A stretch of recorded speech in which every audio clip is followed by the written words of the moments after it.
I don't remember the car stopping, only the way the door slammed shut behind me, and how the tires churned up gravel and snow as they spun away. I had barked at first, barked until my throat burned, and the trees stopped echoing my fear back at me. But then the silence came, heavy, like a blanket too soaked with ice to move. The rope around my neck was tied tightly to the base of a birch tree. I tugged once, twice. The bark flaked off beneath my claws. The cold kissed every inch of my paws, until I couldn't feel them anymore. I lay down because standing took too much, and watched my own breath curl into clouds above me. The forest didn't move. No birds. No wind. Just the long shadow of late afternoon stretching across snow that shimmered like broken glass. I wasn't sure what I had done wrong. One day I had a home. A bowl. A warm lap. A name. Now all I had was the smell of gasoline lingering in the air, fading more with every passing hour. My body ached, not from injury but from waiting. I didn't know how long I'd been here. But the sky was starting to change color again. That meant another night. Another sleep I might not wake from. Still, something in me waited. For what, I wasn't sure. A sound. A scent. A miracle. I closed my eyes, listening to the frozen hush. Somewhere far off a branch cracked. But I didn't lift my head. Not yet. The cold doesn't come all at once. It creeps. First, it took my ears, numb and stiff, the tips stinging with every breath of wind. Then, it settled into my paws, turning every flake of snow beneath me into a sharp whisper of pain. But it was the hunger that came next. A hollow ache that curled in my belly, twisting tighter with each hour. I curled tighter around myself, nose tucked to tail. The rope gave only so much slack, just enough to lay down, just enough to be still. The knot, stubborn and soaked through, scraped against my fur. I had stopped pulling at it. Every tug only made it worse. The smells in the forest were faint and unfamiliar. The world was white and still, and I was the only thing moving. No birds. No foxes. No rustling leaves, just me, the rope, and the relentless watching silence. Once a fox had come near. I saw its eyes glinting between trees. It didn't come closer. I didn't have the strength to stand and chase it. We watched each other, two creatures molded by the wild, each too broken or tired to fight for anything. I wondered if it had once had a home too. The sky turned from blue to bruised. My stomach grumbled again, a sound I barely recognized as my own. I licked the snow beside me, cold, clean, but it filled only the thirst, not the emptiness inside. I thought about the fire, the one I used to sleep beside, the soft crackle, the warmth against my back, the woman's voice, the soft rhythm of a lullaby, once hummed into my ears. Now I had only the trees and the wind. But then something shifted. A scent. Faint, almost lost in the wind. But familiar. Human. Not them, not the ones who left me. Different. I lifted my head, ears twitching. The scent was fragile, like the first crack of ice before a thaw. Faint footsteps followed it, slow, careful, crunching snow beneath cautious boots. They were coming closer. My heart beat louder than my hunger. But I didn't move. Not yet. I didn't know if it was help or harm. Still, for the first time since the cold began, I did not feel alone. The scent grew stronger. Leather. Soap. Something floral, faint like dried petals crushed beneath paper. And underneath it all, something warmer, fear. Not the kind that bites or snarls. The quiet kind. The kind I carried too. The kind that stays when you've lost something and don't know if you'll find it again. I saw her before she saw me. She moved slowly, bundled against the cold, her boots sinking into the snow with each careful step. A backpack. A wool hat. Her eyes darted through the trees like she expected something to leap out at her. Or maybe like she wanted it to. She was alone. And I stayed still. Something in me had gone still days ago. Something that once would have barked or wagged or leapt up. But now I watched in silence, breath barely rising, muscles stiff, heart tucked away like a secret I wasn't ready to share. Then her gaze caught mine. She stopped.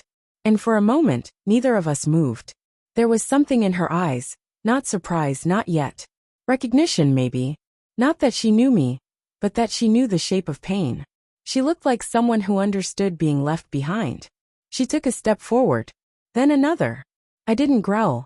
I didn't whimper. I watched. She crouched just outside the circle my rope allowed, her voice soft and trembling like a fragile branch.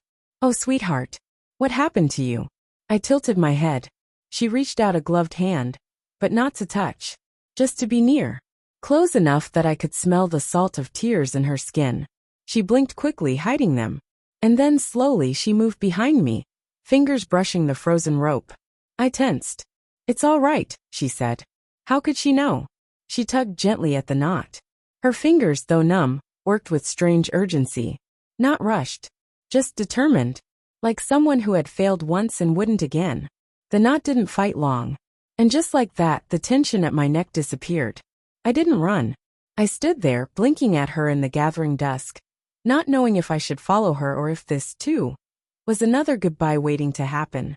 She didn't speak again. She just waited. Sometimes the greatest kindness is silence. So I took a step forward, and she smiled. Not with her mouth, with her eyes. The snow remembered her footsteps. I followed them, one by one, pressing my paws into the impression she left behind, like walking a path someone had carved just for me. The wind still bit at my ears, but something in my chest felt warmer, lighter. She didn't speak, but she kept looking back, pausing every few paces to be sure I was still there. Her eyes didn't plead. They didn't command. They simply welcomed, as though she was saying, "You can come, or you can stay, but I'll make space for you either way." I followed. We walked for what felt like hours. The forest thinned, the snow deepened. My legs trembled, but I did not fall. Not now. Not when I finally had something to follow that wasn't fear. Eventually I smelled it, wood smoke. The soft, earthy scent of warmth and fire, and something baked that reminded me of a memory I couldn't quite name. Safety, maybe. Her cabin was small, tucked between two hills like a secret the world had forgotten. A single light glowed from within, yellow and kind. She opened the door and turned to me. I hesitated. The wind howled behind me, cruel and insistent. But the light ahead flickered, and in that flicker, I saw something that felt like a beginning. I stepped forward. Inside it was quiet. Soft rugs covered the floor, and the air hummed with warmth. I sank down the moment the door closed. My legs gave out. Not from fear, but from the permission to rest. She didn't touch me. She knelt nearby, placed a bowl of water beside me, and slid a blanket close but not too close. "You don't have to be okay yet," she said. "You just have to be here." I didn't understand all her words, but I understood her voice. It was the first kindness that didn't ask for anything in return. And that night, as snow whispered against the windows, I lay beside the fire and watched her fall asleep in the armchair near me. I did not dream of ropes or silence. I dreamed of footsteps in the snow, leading me somewhere I hadn't known I needed. The snow remembered her footsteps. I followed them, one by one, pressing my paws into the impression she left behind, like walking a path someone had carved just for me. The wind still bit at my ears, but something in my chest felt warmer, lighter. She didn't speak, but she kept looking back, pausing every few paces to be sure I was still there. Her eyes didn't plead. They didn't command. They simply welcomed, as though she was saying, "You can come, or you can stay, but I'll make space for you either way." I followed. We walked for what felt like hours. The forest thinned, the snow deepened. My legs trembled, but I did not fall. Not now. Not when I finally had something to follow that wasn't fear. Eventually I smelled it, wood smoke. The soft, earthy scent of warmth and fire, and something baked that reminded me of a memory I couldn't quite name. Safety, maybe. Her cabin was small, tucked between two hills like a secret the world had forgotten. A single light glowed from within, yellow and kind. She opened the door and turned to me. I hesitated. The wind howled behind me, cruel and insistent. But the light ahead flickered, and in that flicker, I saw something that felt like a beginning. I stepped forward. Inside it was quiet. Soft rugs covered the floor, and the air hummed with warmth. I sank down the moment the door closed. My legs gave out. Not from fear, but from the permission to rest. She didn't touch me. She knelt nearby, placed a bowl of water beside me, and slid a blanket close but not too close. "You don't have to be okay yet," she said. "You just have to be here." I didn't understand all her words, but I understood her voice. It was the first kindness that didn't ask for anything in return. And that night, as snow whispered against the windows, I lay beside the fire and watched her fall asleep in the armchair near me. I did not dream of ropes or silence. I dreamed of footsteps in the snow, leading me somewhere I hadn't known I needed. Morning came slowly. Soft light spilled through the window, casting gold across the wooden floor. The fire had dwindled to embers, but the warmth still lingered, both in the room and in my bones. She was still asleep, curled beneath a thick blanket in the old armchair, one hand resting on the book she must have tried to read before sleep took her. Her face looked softer now, not less sad, just less alone. I rose stiff but strong. I padded silently across the room, my paws sinking into the rug like footsteps remembered. I sniffed the air, fresh coffee, faded pine, the faint scent of something old and sorrowful. That scent led me to the corner of the room. There, half covered by a draped shawl, stood a framed photograph. I didn't know the people, but I knew the feeling. A woman, her but younger, smiling, pressed close to a man whose eyes held secrets I would never know, and between them a child. There was dust on the glass, the kind that doesn't settle overnight. She stirred behind me. I turned, ears perked. She looked at the photo and then at me. Her lips parted, but no words came. Just silence, heavy with everything unspoken. I had a boy, she whispered finally. It wasn't for me to understand, but I listened. He'd be your size by now. He loved dogs. We lost him in the winter, some winters ago. The weight of grief passed from her chest to the room itself. I felt it curl around us like smoke. You must have lost someone too, she said gently. I didn't answer, but I stepped closer, and for the first time, she let her fingers brush against my fur. Just briefly. Enough. We sat there a while, in the space between pain and healing. The photograph watched silently. Outside, the wind had quieted. Later, when she opened the door, I hesitated again.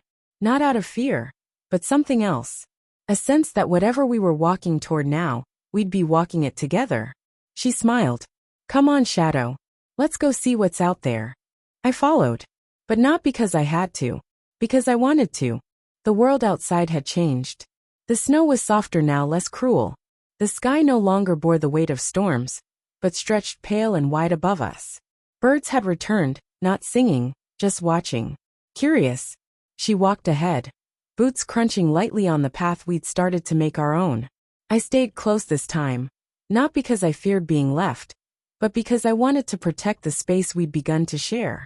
And maybe because something felt off. There was a pull in the air, a shift I couldn't place.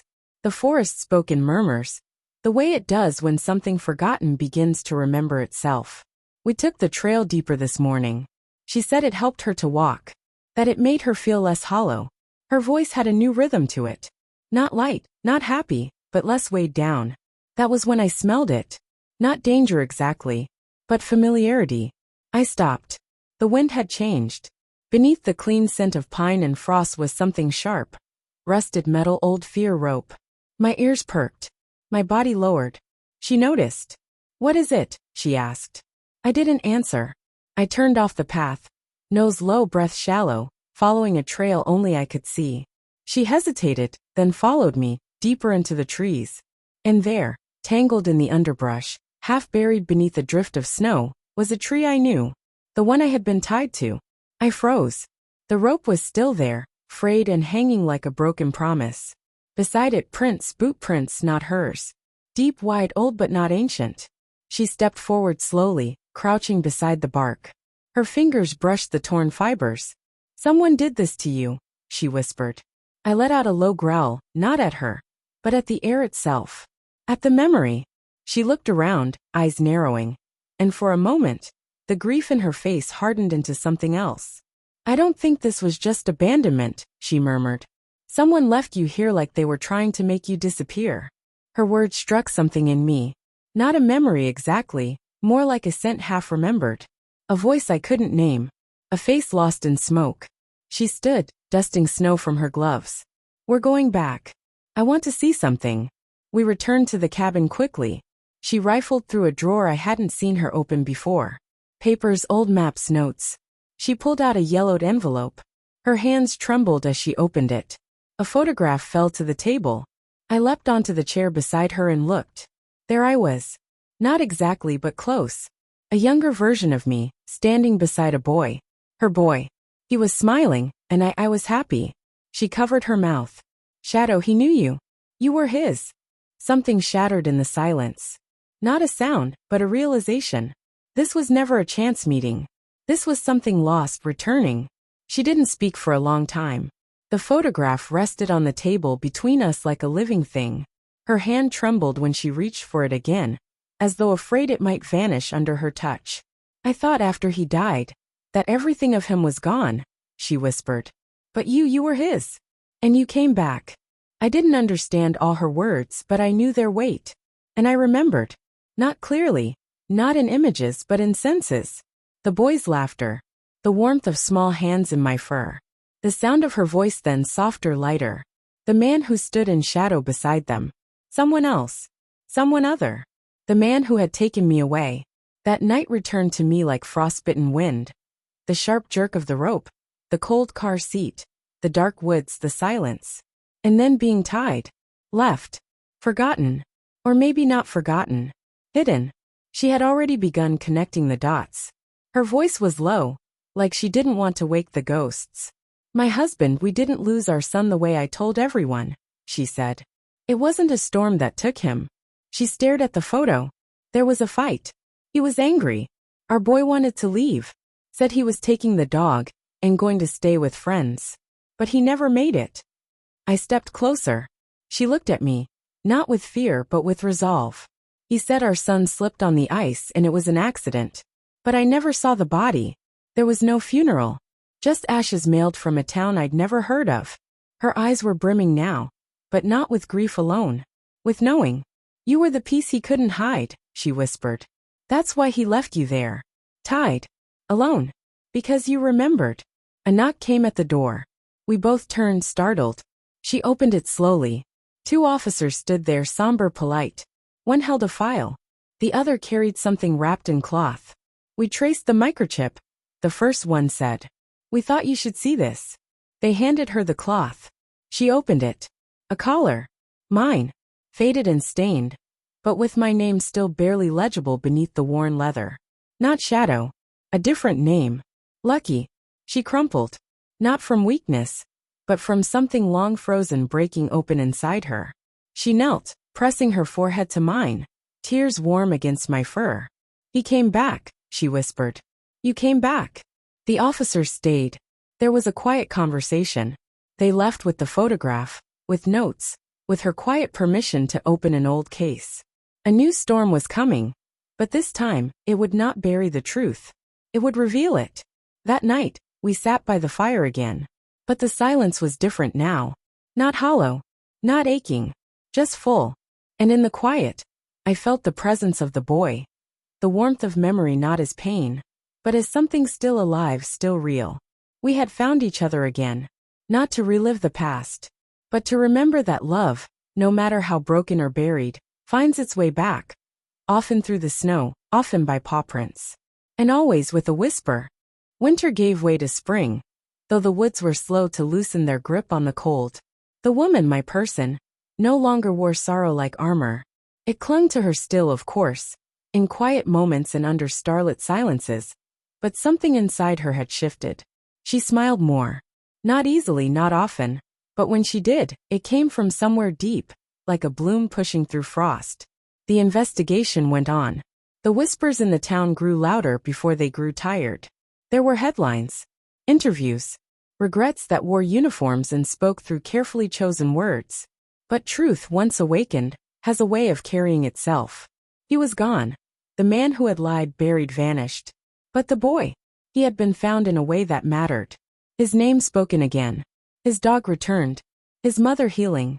She framed the photo, the one of him with me, his arm around my neck and laughter in his eyes. It stood on the mantel now, just above the fireplace. Sometimes she'd pause there, fingertips brushing the glass, and whisper something only the flames and I could hear. And me, I stayed. I no longer dreamed of ropes or trees or endless snow. I dreamed of warm hands, soft voices, and the rustle of her coat as she bent to feed me. I became more than a relic of loss. I became her reminder that love survives. Even when it's buried. Even when it's left behind. Even when the world forgets. Because sometimes, a return isn't just a homecoming. It's a second chance to tell the story right. And I, the dog they once called Lucky, had found mine again.